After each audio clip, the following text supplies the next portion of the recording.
নমস্কার। সকালটা হয় আমার এদের আওয়াজে।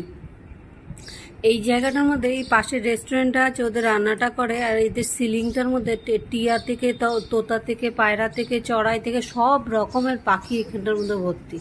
আর সকালের এরা আমার জন্য অ্যালার্মের মতো কাজ করে। ঠিক ভোর হওয়ার পর থেকে এত আওয়াজ হয় যে এদের আওয়াজে আমার ঘুম ভেঙে যায়, আর অ্যালার্মের দরকার পড়ে না। তাই উঠেই গেছি সকালবেলা, মোটামুটি এখন 6টা মতো বেজে গেছে।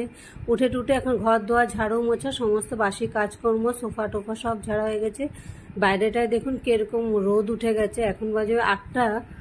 বাইরেটায় কেমন রোদ উঠে গেছে, আর গরমও প্রচণ্ড পরিমাণে এখন দেওয়া শুরু হয়ে গেছে। কালকে তো এমন গেছে যে বাইরের থেকে যে ঘরে হাওয়া ঢুকছে, মনে হচ্ছে যে খুব প্রচণ্ড গরম হাওয়া ঢুকছে। এরকম হাওয়া কিন্তু খুব কমই পাওয়া যায়, যে গরম এই ধরনের হাওয়া।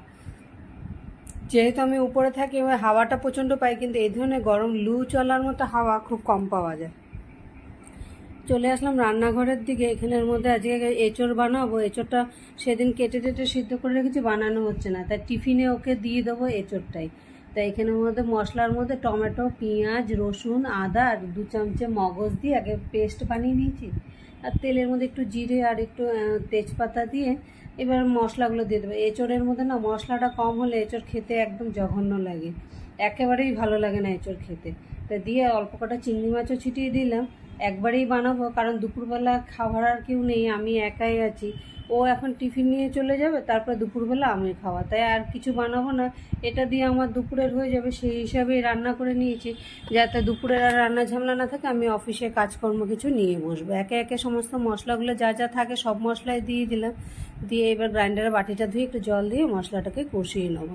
একার জন্য আবার কি রান্না করব, সেই একজনের জন্য ওইভাবেই এবার রান্না করলাম, যাতে আমার দুপুরবেলা আমি খেয়ে নিতে পারি। ওর টিফিনেও নিয়ে গেলে, আর ওর অফিসের বাকি যারা আছে সবাই এত ভালো ভালো দুপুরবেলা খাবার দাবার নিয়ে আসে, সেজন্য ও ইচ্ছা করে যে এটা ওটা নিয়ে যায়, ওদেরকে খাওয়াই, ওরা যাতে খেয়ে বলে।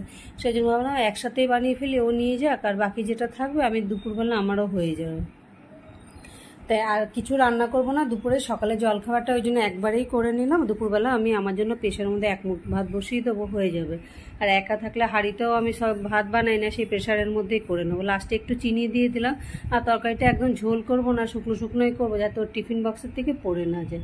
ওইভাবে ওকে রান্নাও হয়ে গেল। এবার না ওকে 2টো রুটি বা পরোটা করে দিয়ে দেবো, আর তরমুজ আছে, তরমুজটাকে কেটে দিয়ে দেবো, আর সাদা তরকারি দিয়ে দেবো, আর টিফিনটাকে একটু ভরে দিয়ে দিই রুটি দিয়ে। এবার টিফিনটা ভরে দিয়ে দিলেও খেয়ে দিয়ে চলে গেলে আমার সারাদিনের মতো আজ আমি ফ্রি হয়ে যাবো। তারপর অফিসের কাজকর্ম নিয়ে বসবো।